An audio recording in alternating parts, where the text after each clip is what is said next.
have a compilation of old sketches that I filmed, so I'll be using these to keep my channel page distracted, since I guess I need to keep whoever's coming back to back here occupied with their own thoughts. In general, this is just a speedrun of what I think of my favorite Nerdcore artists' latest releases, which will involve Tryhard Ninja, Chewy Cat, Rocket Music, and Ghostlike. I'll only be covering one for each of them and giving you, the viewer, a reason to relate to a song that was otherwise written for a fictional emotion in a fictional universe. I do hope you enjoy this. Okay, number 1, Shut Your Mouth by Chewy Cat. There are 2 ways to relate to this song. Number 1, you're a sociopath. Number 2, you have major anger issues and require hardcore, gory songs to dispose of darker thoughts. Third option is just that you really like nerdcore music and attach yourself to the fictional storytelling inside the lyricism. This song is mixed in between Chewy's vocals and the original voice lines from Poppy Playtime Chapter 5, which is the voice of the purple hair woman. I didn't really watch that one since Poppy Playtime pissed me off with how fast they just dispose of new characters, because I really love Doey. Who doesn't love Doey? Oh my goodness. It's so stupid. It's like that time they eliminated Bitter Giggle. It was useless. They didn't need to do that. But I won't deny that the game is popular for a very good reason, since, like I said with the FNAF game, it's not easy to come up with game mechanics. As for relatability factor, I would use it as backdrop music for when I feel like hitting my head against my desk. We all have fantasies where we just want to slam our heads into something and not experience the incredibly painful consequences of doing so. Thus, with this song, you can metaphorically bang your head into a table and do so with agitation and personal emotions that you just want to assassinate.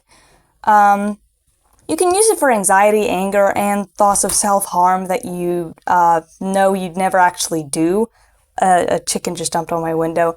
I would like to apologize to those of you that think I sound insane. I'm currently 18 years old, which coincides with thoughts of violence. I guess. I'm not really entirely sure. I guess it's teen puberty or something. It has nothing to do with the fact that the song is constantly singing about assassinating potential friends. You can also use this song as a metaphorical middle finger if somebody who you care about pissed you off in some way. There's not really much else to say on it, since it doesn't give a lot of emotional attachment, but I love how the instrumental almost entirely dissipates when he uses the voice lines of Lily Love Braids. Yes, I unironically just remembered to use her name. Number 2, Requiem.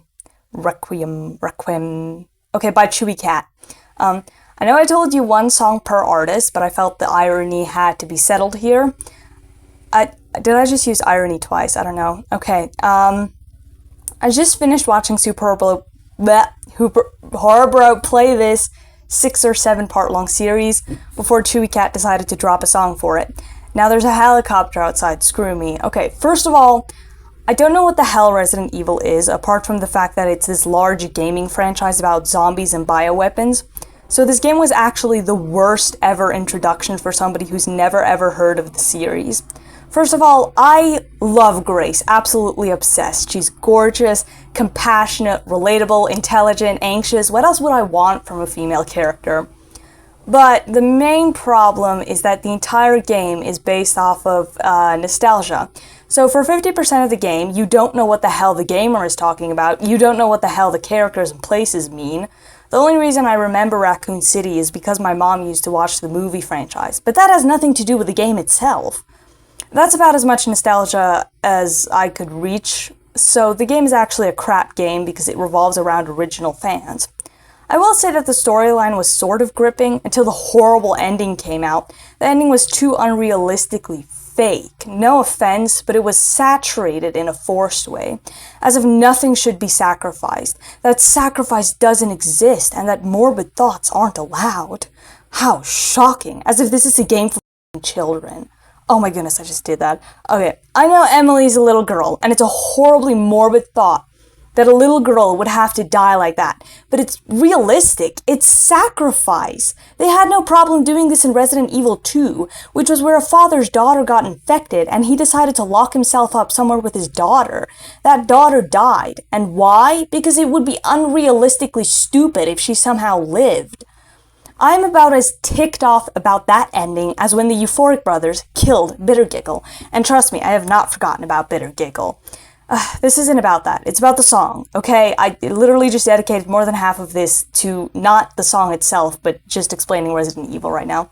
Okay, so no offense to Chewy, since not all artists can constantly make music that I like, but the song doesn't offer anything except a loud, blaring club anthem. You have to be in a state of something in order to make it through the song. I made it halfway through and forced myself halfway through the rest. Sure, the beat is hard. It's crazy loud and really unique, something that reminds me of a graveyard dance party. But then again, I don't really like dance party vibes. I mean, graveyard vibes was the beginning of the song, then it started blaring. I guess, and especially considering this is Grace's introduction into the franchise, I am very disappointed. I love Grace. She is magical, special, and very, very important to my existential crises. But Chewy Cat really let me down. But then again, I'm probably not the one he was trying to press in general. So, moving on, number 3. Come and see all of the broken things. So it's actually come and see, but he put like the cap. No, wait, I don't know what you call those things, damn it. Okay, by Tryhard Ninja. We all know who Tryhard Ninja is. If you don't, go listen to his music, then you'll know. Okay, this song makes me feel like I'm stuck in a dark room with nothing but a nightlight and a jack-in-the-box. I love the pre-chorus of the song before it sounds like something came jumping out of the box. It sounds like puppets bouncing up and down with the sound of turning keys. Of course, relatability needs to be dissected here. You can see this as a song where you're forced to be happy with the melody bouncing up and down like a smiley face falling into a frowny face, and then the frowny face turns upside down because the beat constantly forces it upwards. A force of happiness. Forced happiness. Force, force, force. The force is with you. I don't remember where that was from. Anyway, focus. The song results in the conclusion that broken things are hiding underneath and that only broken things make other things happen. Well, not in general, okay, but depression being encouraged but happiness being forced. Like you have to experience happiness and depression at the same time, balancing them out like you're juggling on a rope that would send you spiraling into the pit of permanent despair if you somehow slipped. Somehow slipped? You would slip. Okay, whatever. I know that probably doesn't make a lot of sense now, but it's like a clown. A clown's job is to be happy, but the things around him pull him down. Getting bullied for his occupation, constantly picked on, getting laughed at by the kids.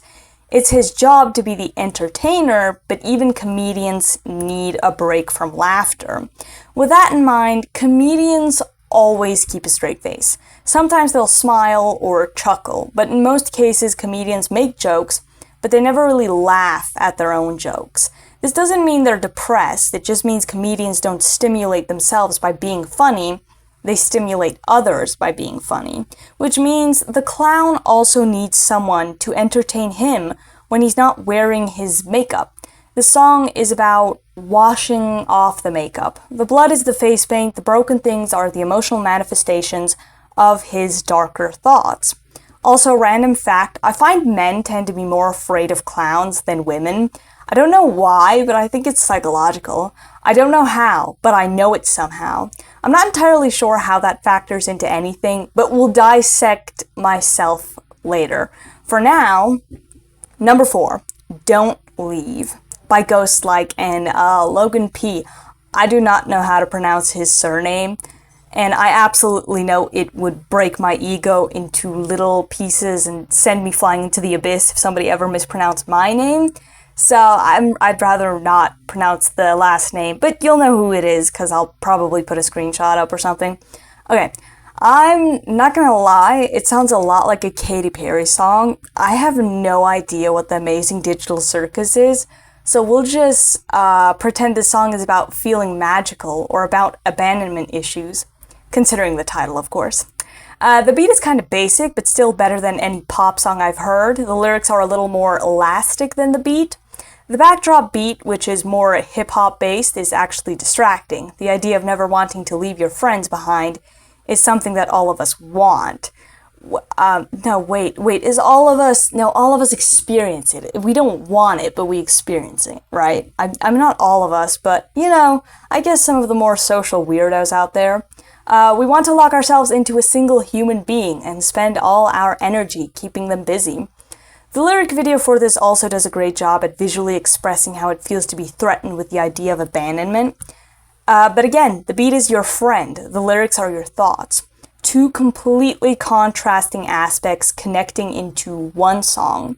You're left with how much fun it feels to be with your friends, but the vocalizing fear inside your body that they would one day take that away from you because of how much power you gave them over you by being friends with them is holding you back from fully enjoying the moment. In other words, fully enjoying the instrumental.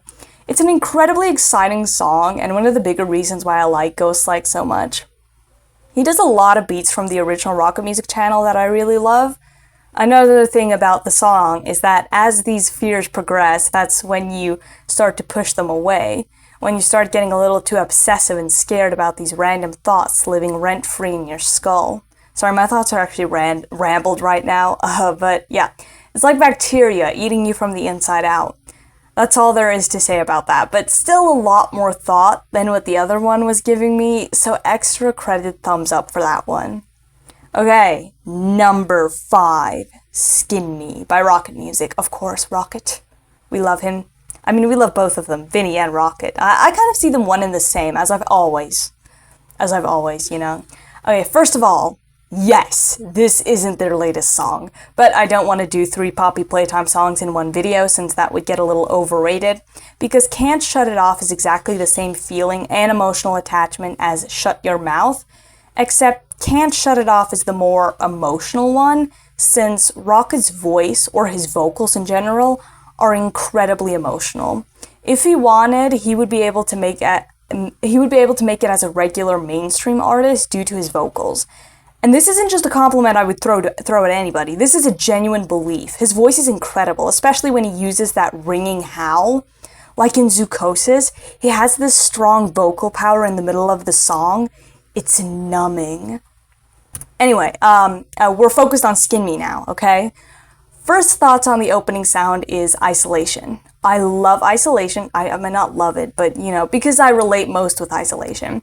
I'm better with isolation than I am with any other sort of topic, because I relate most to it since I homeschool and I never go outside. I would rather not ever leave my room, except if I need fresh air, of course. God-given fresh air. This could be some kind of corporate thing if you're the kind of person that believes the world is dying. It's like you've been placed in a situation you have no control over. Your life doesn't have as much free will as it would have had if you had more opportunities. Not necessarily financially, they could also be social opportunities that you never got. And if you're struggling to keep yourself sane while going through this process, personally, I don't relate as much to that since my sanity is within my room, within my space. I cope better with myself because I can predict myself. And those I love, of course, I do live with people. But we're not here for me, we're here for you, okay? You. And again, nerdcore music helps me cope with suicidal thoughts, which are thoughts, not really actions, they're just thoughts. I would never do anything stupid, I just like crying and thinking of doing something stupid. In other words, isolation does make you kind of depressed until you redevelop that gratitude you had for it. This song helps for those particular feelings where you kind of want to skin yourself. Then you're like, wow, this song gets it. It's a song for Reanimal. So I guess isolation is the perfect atmosphere for something that looks a lot like Little Nightmares, which, I guess the production team was the same as Little Nightmares. I don't know, something about what Super Bro said, I forgot. Okay, now, unlike Poppy Playtime Chapter 5, I actually watched the first part of Super Bro's playthrough before I got bored and just decided to skip it. It's not my favorite topic nor story. I don't even really like Little Nightmares in general, but I do love Rocket Music's Thin Man song. That's great, okay? With that out of the way, I hope you enjoyed my subconscious thoughts on relatability when it comes to these particular nerdcore songs. I also hope you don't struggle with the emotions I mentioned throughout this analysis, can I even call it that? Have a great day, and go listen to music, any kind of music that stimulates your brain cells, and connects you with your favorite musician through their vocals amplifying specific emotions that make you feel understood. Since that's possibly quite the best kind of stimulation any human can get, the stimulation of being understood.